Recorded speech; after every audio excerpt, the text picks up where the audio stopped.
Hey, how long do you plan on letting me support you, huh? Is it okay for you to be spoiled like that? Being carried on my back? I'm not kind enough to let a parasite like you linger. He used to say things like this in the past, and my husband ended up taking an unbelievable action. I've decided to take an early retirement. Huh? Let's live happily together with your savings from now on. I had reached my limit. I told my husband the truth. You seem to have some misunderstanding. My husband turned pale after hearing my words. No way. That can't be. My name is Kate, a 23-year-old office worker. It's been a year since I started working for the company I started working for after college. It's a busy job with a lot to learn. After a year had passed, I finally started to enjoy work. And in my private life, things were also beginning to be fulfilling. I got a boyfriend through a friend's introduction. I think it's a great match for you, Kate. That's how my friend introduced me to Thomas. Nice to meet you. I'm Thomas. The reason my friend and Thomas got to know each other was that they were both board game enthusiasts. My friend also started participating because of her boyfriend. It's been about 3 years now since Thomas and I became friends. I think someone like you, Kate, is more compatible with someone older. Thomas is 3 years older than you and works for a major company just like us. I showed him a picture of you and he said you were adorable. Huh? Wait, don't say that. No, you should tell her properly. But I don't want people to think I'm flirtatious. Don't worry, they won't think you're flirtatious or anything with those serious-looking glasses. I laughed watching the exchange between my friend and Thomas. He was easygoing enough to be teased by younger friends. I really liked him. Since then, he and I started meeting just the two of us. After work, we went for meals, and he looked really good in a suit. You look even more serious in a suit. Really? Well, I'm glad if it doesn't seem flashy at least. It doesn't look flashy. I can also tell from the way you talk and your vibe that you're serious. Today's restaurant looks really nice, doesn't it? Really? I'm glad if you're happy. It's an Italian restaurant that I've been to before, and it was delicious. I thought of taking you there, Kate. That sounds great. The restaurant he took me to was really delicious. The atmosphere was nice, and we had a lovely time talking to each other. We had a good sense of compatibility, and spending time together talking was enjoyable and wonderful.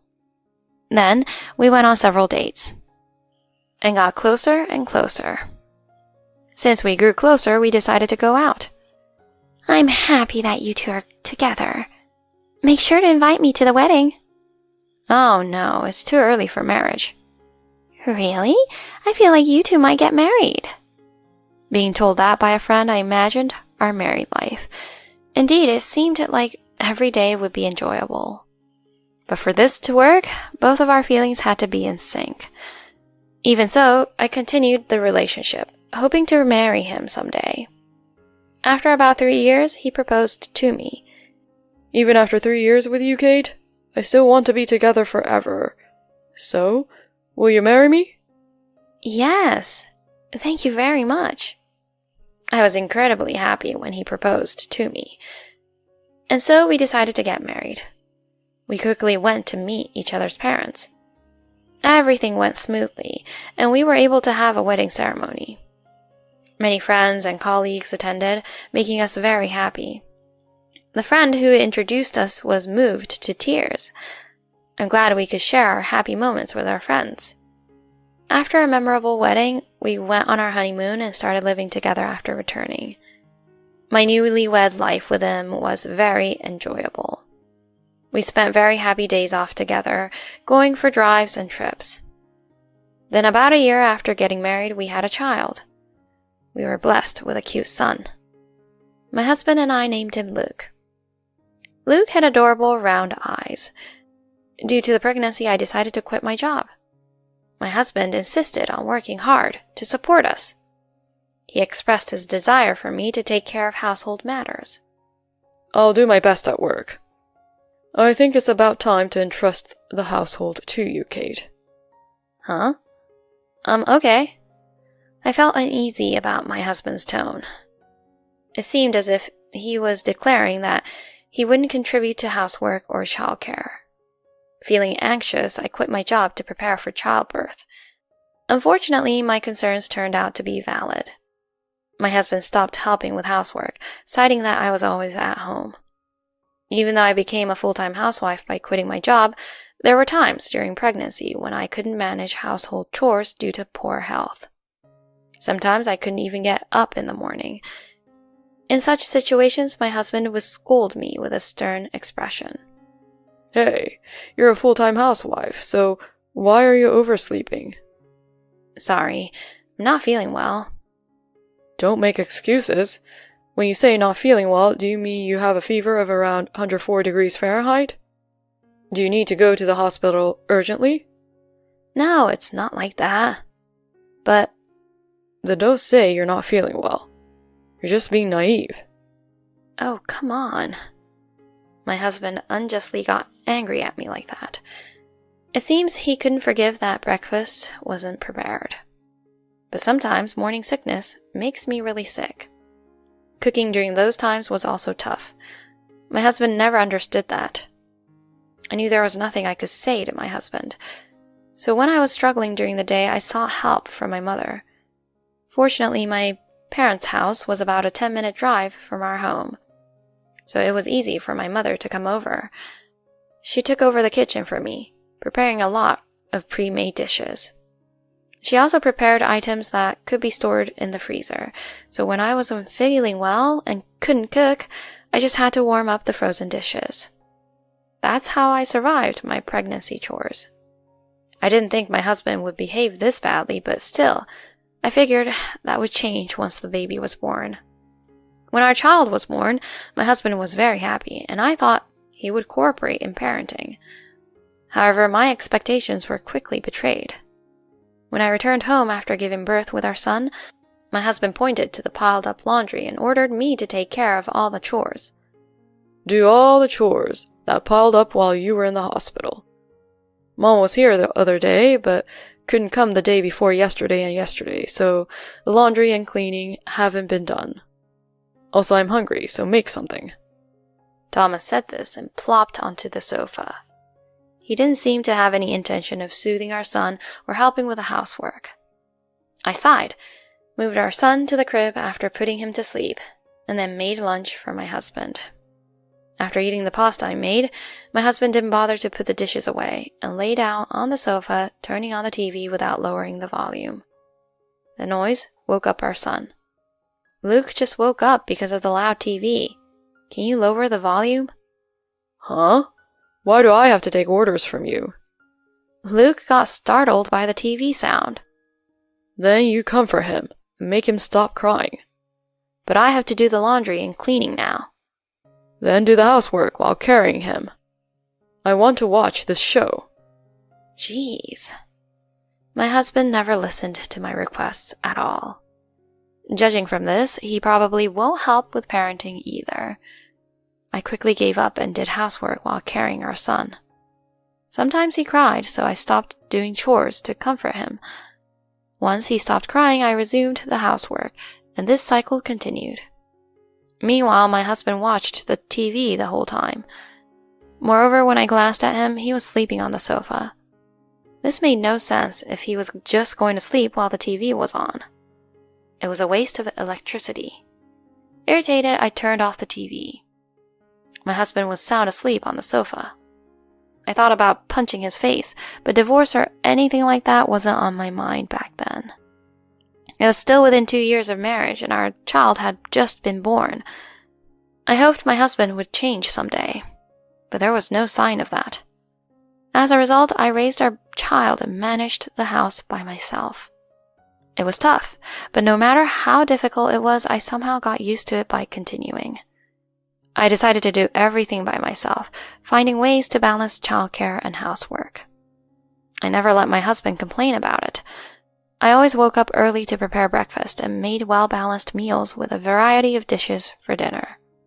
My husband never expressed dissatisfaction, but when our son turned 3, my husband suddenly said something like this. How long do you plan on having me support you? Huh? Is it okay for you to be spoiled like that, being carried on my back? Not kind enough to let a parasite like you linger. I couldn't believe my ears. Originally, it was my husband who wanted me to stay at home, so what does it mean for him to now tell me to work? Do you feel no shame relying solely on my income for our livelihood? My burden is too much. I want you to get a part-time job, and once Luke starts kindergarten, you'll have time to work too. My husband has said selfish things like that. Fine, I understand. I was actually thinking of saving a bit more. Huh? Are you saying my income is insufficient? I didn't say it was insufficient, just that it's normal. What? My husband's face turned bright red, furious. But at this point, it was about time for me to speak up.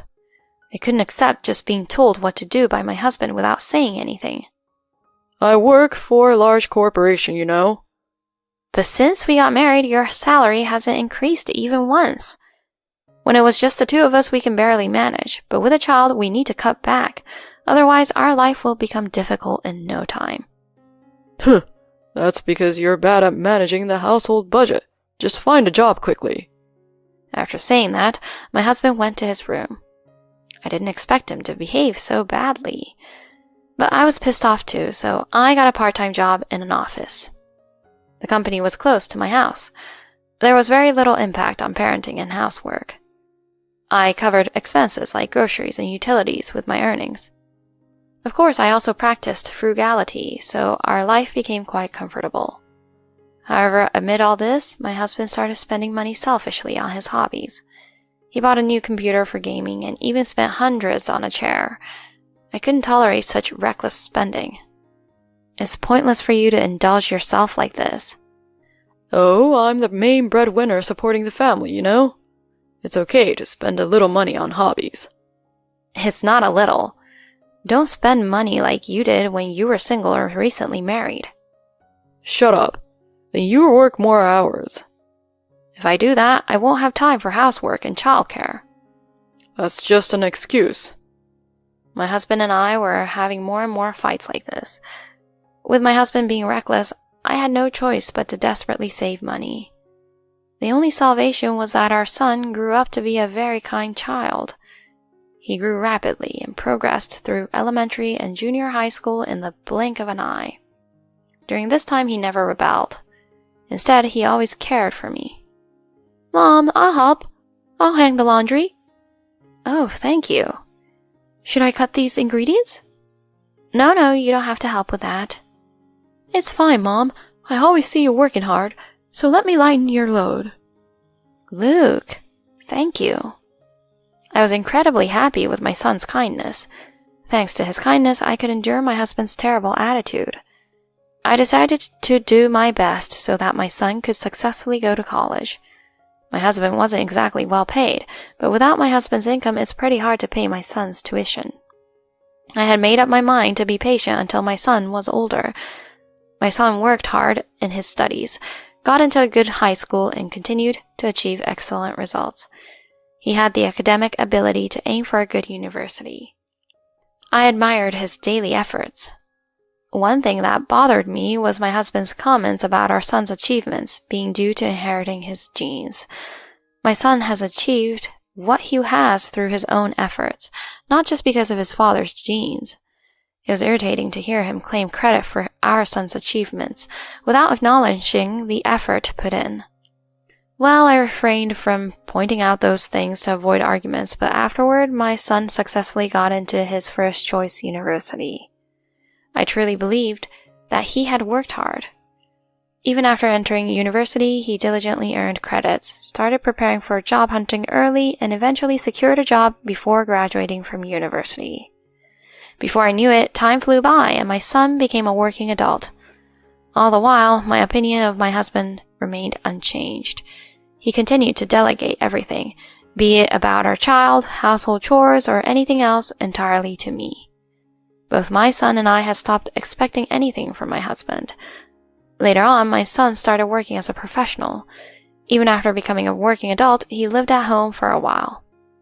If you have the opportunity, you should live on your own and enjoy the freedom. It's fine. Besides, it would be tough with just you and Dad, right? No, it's not right to make you worry about that. It's okay.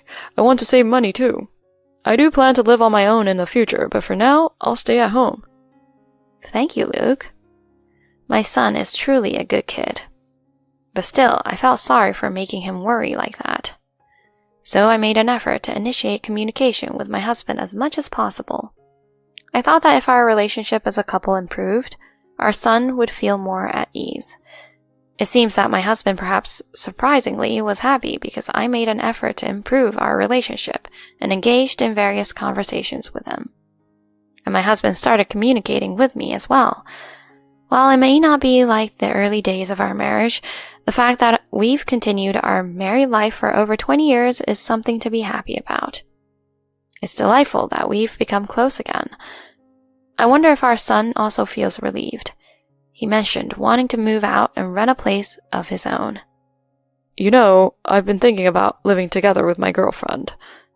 Really? That's great. How long have you been dating? It's been almost a year. I'm considering marriage in the future. That's wonderful. You should move in together soon. I'll be fine, and your dad and I are getting along well. That's a relief. I was actually delighted to hear that my son has someone special in his life. After that, he moved out and started living with his girlfriend. He's already 27, so it wouldn't be surprising if they got married. I was excited at the thought of attending my son's wedding in the near future. My relationship with my husband wasn't bad. Despite ups and downs, we had been together for many years. I was beginning to think we would spend the rest of our lives together. However, about a year later, something happened that would disillusion me with my husband once again. The trigger was the death of my father. A few years ago, my mother passed away, and my father lived alone in our family home. Recently, his health had been deteriorating, and he had been in and out of the hospital. I was deeply worried. Eventually, my father's condition worsened, and he passed away while hospitalized. I was devastated. My father had always been my emotional support. He was kind-hearted and took care of me, always considerate. My son also loved my father dearly. Both my son and I couldn't stop crying at the funeral. However, during the funeral, my husband made a surprising statement. Speaking of which, your father was a landlord, right? So he had quite an estate, huh? Huh? Why are you bringing this up out of the blue? I'm talking about the inheritance. It's an important matter, isn't it? Since you're the only daughter, you inherit all of the estate, right? Can we not talk about the inheritance right now? I'm mourning my father's death, and I want to bid him a proper farewell. What's with the anger? I thought this was an important discussion. If you think this is an appropriate time to bring up inheritance, then you're mistaken. Huh? I think it's a perfectly appropriate time. If you really think so, then it's absurd. During the important funeral of my father, my husband and I ended up having a fight. My son intervened and separated us, putting an end to the argument. However, my feelings towards my husband suddenly turned cold. I thought we had finally built a good relationship, but in the end, my husband was still only thinking about himself.